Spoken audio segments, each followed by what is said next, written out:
नमस्कार मंडळी. श्री स्वामी समर्थ. उद्या अक्षय तृतीया. सकाळीच घरात आणा त्या झाडाचे एक पान. शत्रू लोटांगण घालेल. घराची, पतीची, मुलांची खूप प्रगती होईल.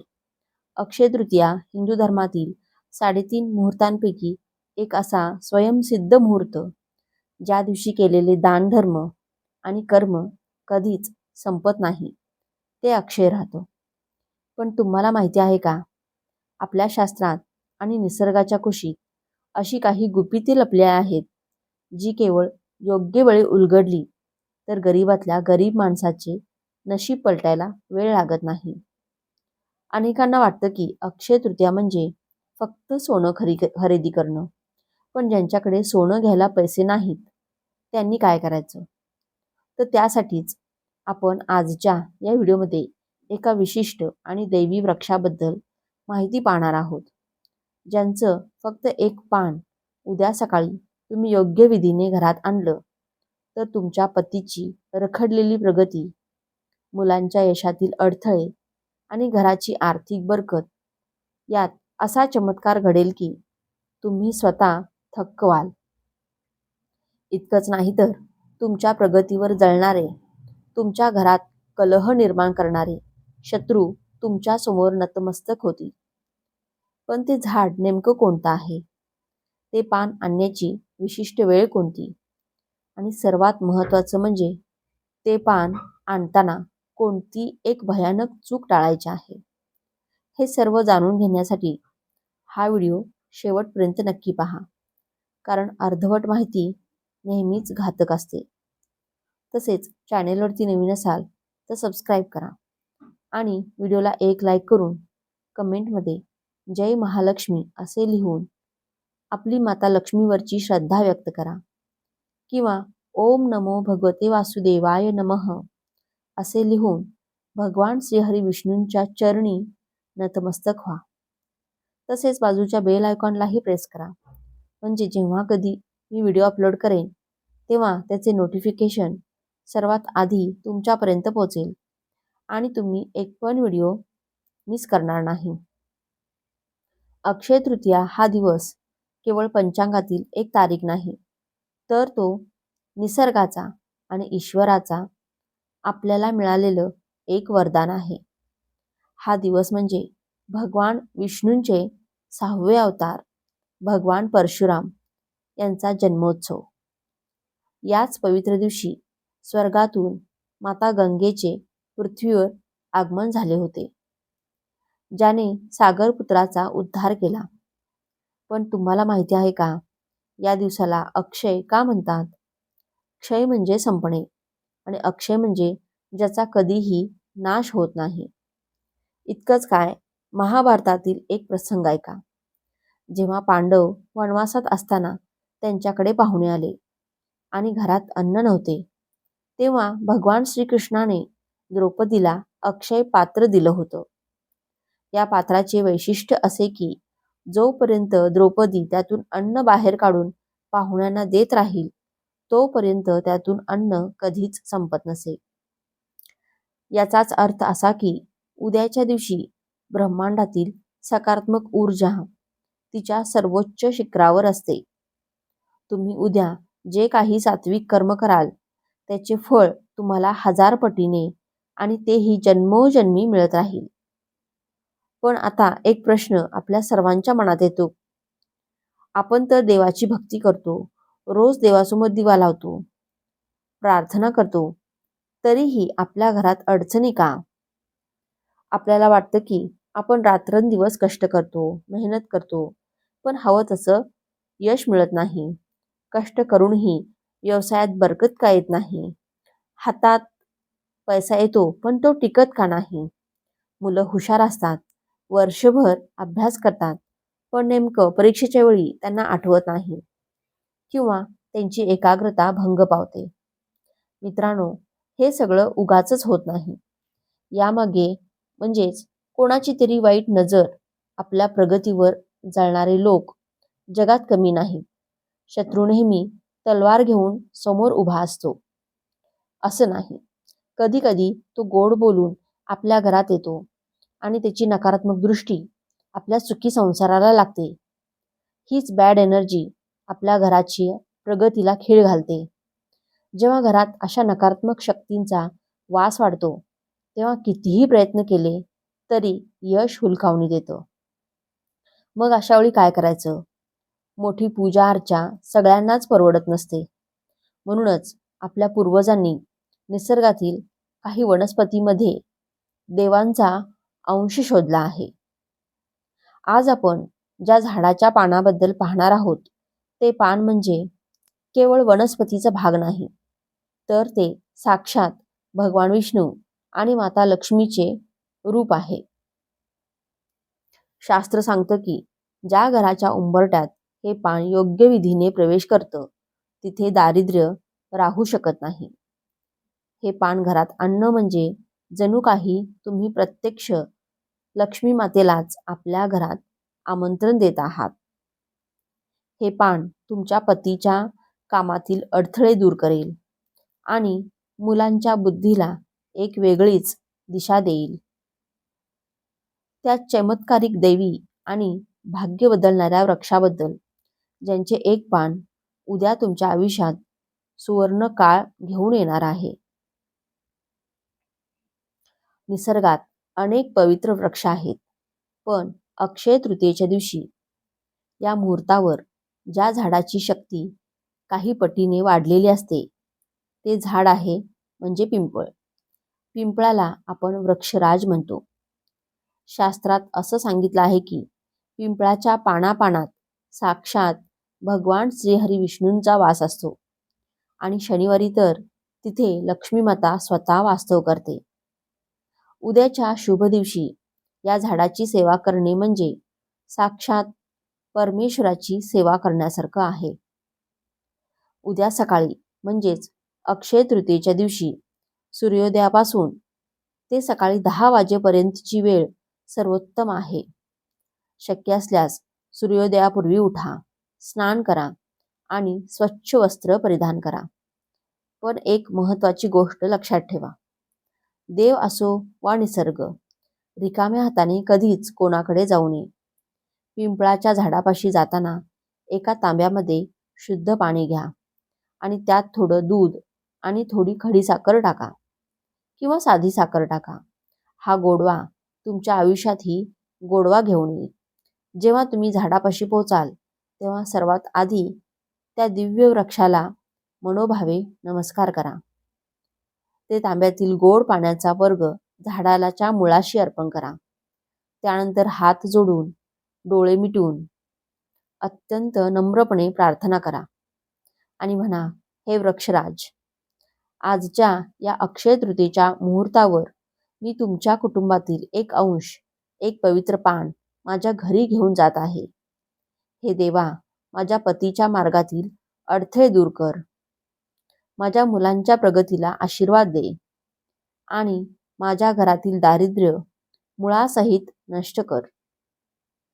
माझ्या शत्रूची बुद्धी सात्विक कर आणि त्यांच्या वाईट नजरेपासून माझ्या संसाराचे रक्षण कर.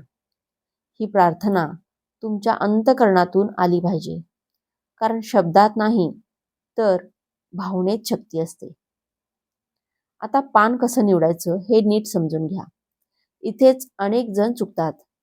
झाडाखाली पडलेलं जे पान पूर्णपणे स्वच्छ आहे, ज्याला कुठेही छिद्र नाही किंवा जे सुकलेलं नाही, असं अखंड पान शोधायचा प्रयत्न करा. जर असं पान मिळालं तर ते निसर्गाचा आशीर्वाद समजा. पण जर झाडावरून पान तोडावं लागलं तर एकाच वेळी झपाट्यात तोडू नका. आधी परवानगी मागा, मगच देठापासून हळुवारपणे ते पान वेगळं करा. लक्षात ठेवा, कोणत्याही पक्षाचं घरटं असलेल्या फांदीला स्पर्श करू नका. पान हातात घेतल्यावर ते सन्मानाने, जणू काही तुम्ही एखादं रत्न घरी आणत आहात, अशा भावनेने आपल्या पदरात किंवा रुमालात ठेवा. घरी परतताना एक गोष्ट कटाक्षाने पाळायची आहे.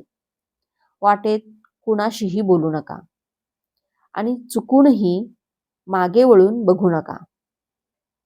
सरळ आपल्या घरात प्रवेश करा. हे पान तुमच्या आयुष्यात कशा प्रकारे चमत्कार घडवेल. उद्या तुमच्या भाग्याची कवाडं उघडणारी आहेत. सर्वात आधी घरात आल्यावर एका चांदीच्या किंवा तांब्याच्या ताटात ते पान ठेवा.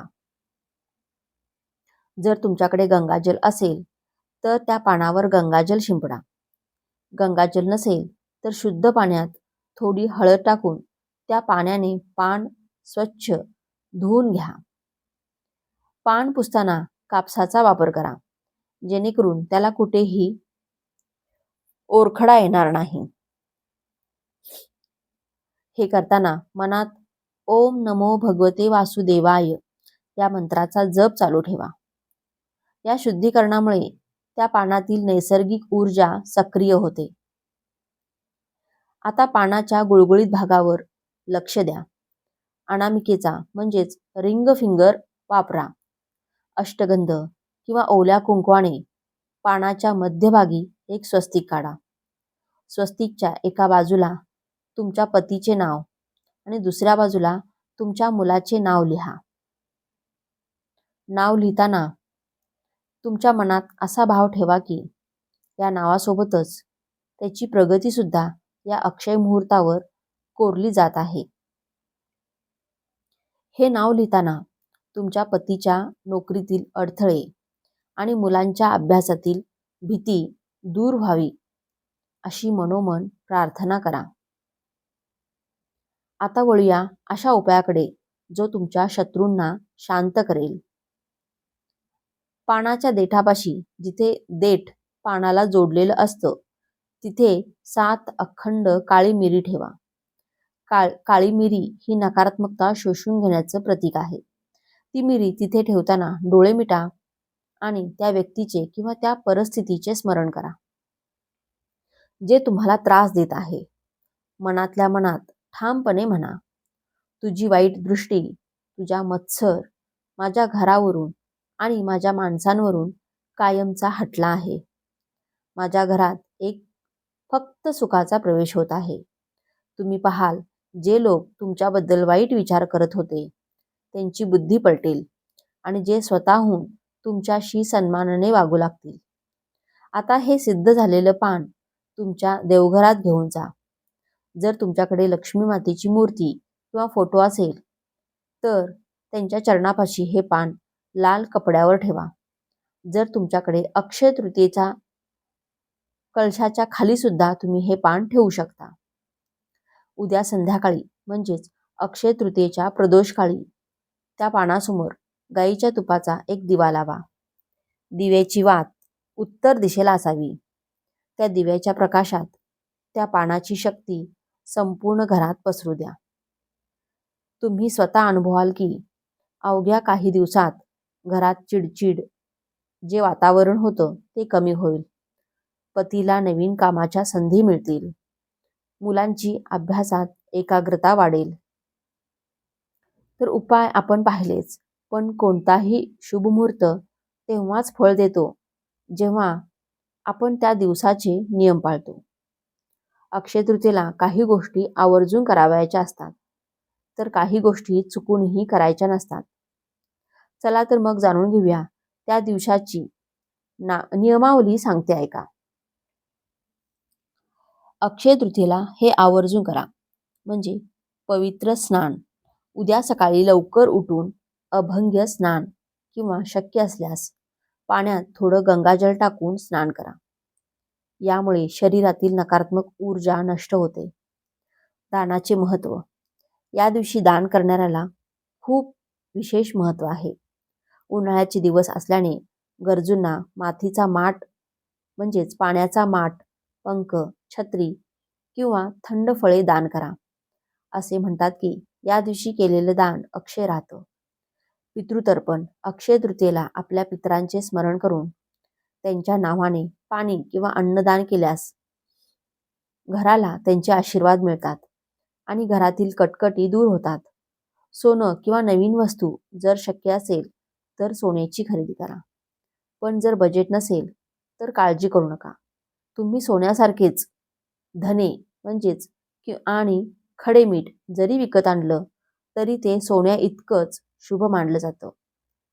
कुटुंबासोबत वेळ हा आनंदाचा दिवस आहे. त्यामुळे घरात आनंदी वातावरण ठेवा, गोडधोड नैवेद्य बनवा आणि एकत्र प्रार्थना करा.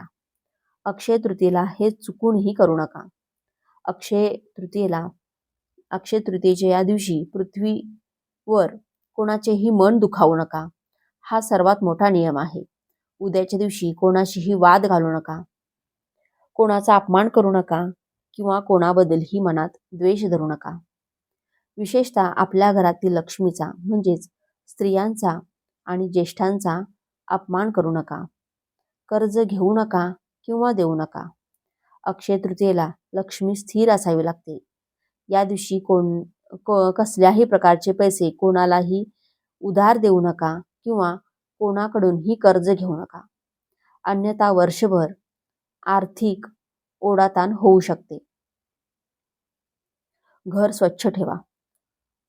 घर नेहमी स्वच्छ असावं. अस्वच्छ घर कधीही ठेवू नका. घाणेरडं घर ठेवू नका. लक्ष्मीचा वास स्वच्छतेत असतो. उद्या तुमचं घर, विशेषतः मुख्य प्रवेशद्वार, उंबरठा अस्वच्छ ठेवू नका. घरासमोर सुंदर रांगोळी काढा. तामसिक भोजन टाळा. या पवित्र दिवशी घरामध्ये मांसाहार, कांदा आणि लसूण यांचा वापर टाळा. सात्विक भोजन ग्रहण करा, जेणेकरून तुमची सात्विक ऊर्जा टिकून राहील. झाडांना इजा करू नका. म्हणजे झाडाचं पान तोडताना अत्यंत नम्र राहा. झाडाला लाथ मारणे किंवा विनाकारण फांद्या तोडणे टाळा. कारण उद्याच्या दिवशी वनस्पतीमध्ये देवतांचा अंश अधिक तीव्र असतो. सख्यांनो, हे जे नियम मी तुम्हाला सांगितले आहेत ते म्हणजे बंधन नाही, तर ती जीवन जगण्याची एक शिस्त आहे. जेव्हा आपण निसर्गाच्या नियमांशी आणि ईश्वराच्या तत्वाशी जुळून घेतो, तेव्हा संपूर्ण ब्रह्मांड आपल्याला मदत करायला धावून येतं. तुम्ही फक्त एकदा पूर्ण श्रद्धेने हे नियम पाळून पहा. मग बघा तुमच्या उपायाला आणि तुमच्या प्रार्थनेला कशी दुप्पट गती मिळते. कठीण काळ हा प्रत्येकाच्या आयुष्यात येतो, पण अशा पवित्र दिवशी केलेले छोटेसे प्रयत्न दुःखाचे डोंगर पार करायला मदत करते. जर तुम्हाला हा माहितीपूर्ण व्हिडिओ आवडला असेल, व्हिडिओतील माहिती उपयुक्त वाटली असेल, तर व्हिडिओला एक लाईक नक्की करा आणि चॅनेलला सबस्क्राईब करून आम्हाला प्रोत्साहित करा. धन्यवाद. श्री स्वामी समर्थ. जय महालक्ष्मी.